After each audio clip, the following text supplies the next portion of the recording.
All right, so let's make this tangible.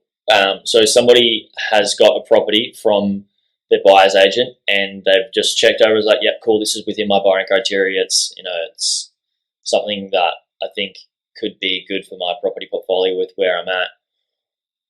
One thing you're mentioning is looking at the price it has sold for previously to what they're asking for now. So that's one thing, right? Now, what else? What else are some of the things that people should be checking off on their due diligence checklist? Yes. So yeah, make sure the figure's there. That's step 2. Step 3 is just going in and going, well, what is this actual asset and where is it positioned? So positioning location-wise. Yeah, location, okay. And then so we'll start there. I go location, making sure it's not on main road, doesn't have easements, making sure that all your risk checks like your fire, your flood, your heritage, easements are a part of that check as well. Being in proximity to high clearance power lines, also making sure that you're not within that flight path, that noise. So noise is a big thing, right? Yeah. Constantly going back to owner occupied highways and stuff. Yep, highways. It's kind of common sense, but because there's like 100 points to actually check, you do miss a few. People do often miss a few, and they're also, because they're not doing it every day, they're not aware. They don't know what they are. They're not the common. Yeah, like I can rattle off a few things in our checks, which is making sure you're not near those high clearance power lines because there's lending issues, and also people generally don't want to be living underneath a power line. Yeah. The easements to the property, well, that affects your developability of it because you can't build over easements. And then going into even like sloping blocks for properties that have the road that slopes in down to the house. Well, when it rains, that's going to build up in moisture because water's going down there.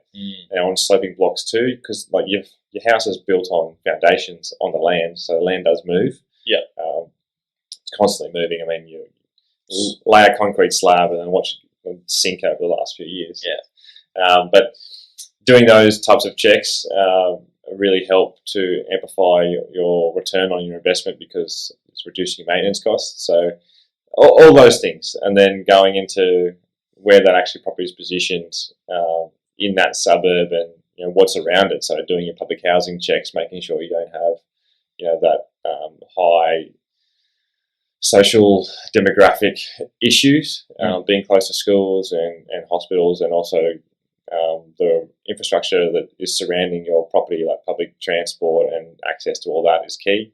Yeah. So just running through your own checklist, and I mean, in our reports anyway that we do, I'm open about it. Like, these are checks that we do.